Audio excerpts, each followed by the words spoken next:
అన్న నమస్తే అన్న, మీ పేరు? రాజశేఖర్. రాజశేఖర్ అన్న, ఇప్పుడు జూబ్లీహిల్స్లో బై ఎలక్షన్స్ గురించి బాగా వేడిగా నడుస్తుంది. హాట్ టాపిక్ ఏంటంటే కాంగ్రెస్ బీఆర్ఎస్ తగ్గ పోరులో ఉంది. ఎట్లా ఉంది పరిస్థితి ఇక్కడ చూస్తే మీకు? ప్రస్తుతానికి ఇక్కడ ఉన్నటువంటి పరిస్థితి అయితే బీఆర్ఎస్ పార్టీ వైపే మొగ్గు చూపుతున్నారు. దాదాపు రాష్ట్రంలో అధికార పార్టీ కానీ బీఆర్ఎస్ పార్టీ కానీ వాళ్ళు చేయించినటువంటి సర్వేలన్నీ కూడా దాదాపుగా బీఆర్ఎస్ వైపు మొగ్గు చూపాయి. ఇక్కడ ఉన్నటువంటి ఓట్ షేరింగ్ లో 48% ఓట్ షేరింగ్ అనేటువంటిది బీఆర్ఎస్ వైపే ఉంటుంది. ఇక్కడ ప్రజలందరూ కూడా కాంగ్రెస్ పార్టీ ఇచ్చిన మోసపూరిత హామీలను దృష్టిలో పెట్టుకొని కాంగ్రెస్ పార్టీ ఈ జూబ్లీహిల్స్ నియోజకవర్గం ప్రాంతంలో ఎక్కడెక్కడైతే ఉందో అక్కడ కూడా హైడ్రా ప్రభావిత ప్రాంతాలు కూడా కొన్ని ఉన్నాయి. అక్కడ కూడా ప్రజలందరూ కూడా చాలా ఇబ్బందులు పడ్డారు. వీటన్నింటిలో దృష్టిలో పెట్టుకొని ఇక్కడ ప్రజలందరూ కూడా మరొకసారి బీఆర్ఎస్ పార్టీకి పట్టం కట్టేటువంటి అవకాశం అయితే చాలా స్పష్టంగా కనబడుతుంది. రాష్ట్రంలో గతంలో జరిగినటువంటి అసెంబ్లీ ఎన్నికల కంటే కూడా ఈ ఉప ఎన్నిక ఇంకా చాలా హాట్గా కనబడుతుంది. ఎందుకనంటే కేసీఆర్ గారు అధినేత, బీఆర్ఎస్ అధినేత కేసీఆర్ గారు ఇచ్చిన మాట ప్రకారం గోపీనాథ్ గారి మరణం తర్వాత, అకాల మరణం తర్వాత మరి వారి కుటుంబం నుంచే వారి సతీమణికే టికెట్ ఇవ్వడం అనేటువంటిది ఆయన ఇచ్చిన మాట నిలబెట్టుకున్నారు. కాబట్టి దానికి తగ్గట్టుగా ధీటైనటువంటి పోటీగా ఉండాలని చెప్పి కాంగ్రెస్ ప్రభుత్వం ఇక్కడ స్థానిక నాయకుడు అయినటువంటి నవీన్ యాదవ్ తీసుకొచ్చింది. కాబట్టి చాలా హాట్గా పోటీ అయితే కనబడతా ఉంది. ఇప్పుడు నవీన్ యాదవ్ గారు గతంలో 2 సార్లు ఓడిపోయినా కూడా అధికారం లేనప్పటికీ, పదవి లేకపోయినప్పటికీ ప్రజల మధ్యలో తిరిగిండు. ప్రతి గడపలో కాలు పెట్టిండు. ఇంటికి వచ్చి ఎవరైనా చేయి జాప్తే కాదని కూడా సహాయం చేసిండు. ఆ సహాయాన్ని మేము మర్చిపోమని చెప్పేసి కూడా కొంతమంది చెప్తున్నది మేము విన్నాం. దీని గురించి ఏం చెప్తున్నాను అంటే ఆయనకు పై చేయి కనబడుతుంది అన్నట్టుగా చెప్పడం జరిగింది. నేనేమంటానంటే సరే, ఆయనకున్నటువంటి మానవత దృక్పథంతో, మంచితనంతో వచ్చినటువంటి వాళ్ళందరికీ సాయం చేసిండు. కానీ అధికార ఆకాంక్షతోనే కదా ఇవన్నీ చేసిండని నేను అంటాను. ఎందుకంటే గతంలో ఎంఐఎం నుంచి కూడా టికెట్ తీసుకొని ఇక్కడ పోటీ చేసి ఓటమి పాలయ్యాడు.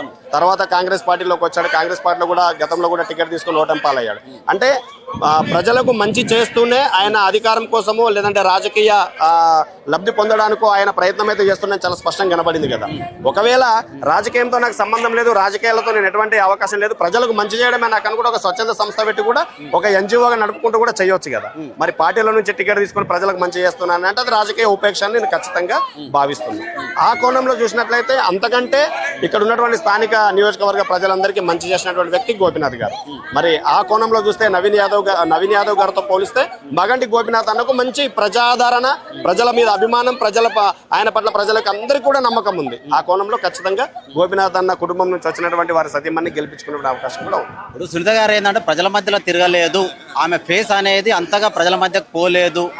ఒకవేళ ఆమె గెలుచుకున్నప్పటికీ పైన ఏంటంటే అధికారం కాంగ్రెస్ పార్టీది ఉంది, ముఖ్యమంత్రి రేవంత్ రెడ్డి గారు ఉన్నారు. దానివల్ల ఏంటంటే తమ అభివృద్ధి కోసం ఏ నియోజకవర్గ ప్రజలైతే తమని ఓటేసి గెలిపించుకున్నారో ఆ అభివృద్ధి కోసం తను ఏదైనా నిధులు కావాలి, మాకు నియామకాలు కావాలి, మా ప్రజలకు కొన్ని ఇలాంటి పథకాలు మాకు కావాలని చెప్పి తను అడిగినప్పటికీ నిధుల విషయంలో, రిలీజ్ చేసే విషయంలో జాప్యం జరగదంటారా?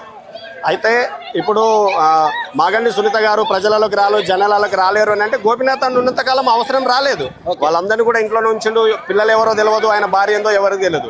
మనం ఆ విషయానికి వస్తే దివంగత ముఖ్యమంత్రి రాజశేఖర్ రెడ్డి గారు మరణించేంత వరకు ఆయన భార్య అనేటువంటి జయం ఎవరికి తెలియదు. మరి విజయం ఎవరికి తెలుసు? ఎవరికి తెలియదు కదా. ఆయన మరణించిన తర్వాత కదా బయటకు వచ్చింది. ఆయన మరణానికంటే ముందు షర్మిల ఎవరికి తెలుసు? ఆయన మరణించిన తర్వాత కదా షర్మిల అంటే ఎవరో అందరికి తెలిసింది. కాబట్టి ఈరోజు దివంగత గోపీనాథ్ అన్న చనిపోయారు కాబట్టి, ఆయన మరణం జరిగింది కాబట్టి ఆయన కుటుంబ సభ్యుల నుంచి ప్రజాప్రతినిధులుగా అవకాశం, ప్రజలలోకి వెళ్ళే అవకాశం కేసీఆర్ గారు ఆయన భార్యకి ఇచ్చారు కాబట్టి ఈరోజు రావాల్సిందే బయటకి.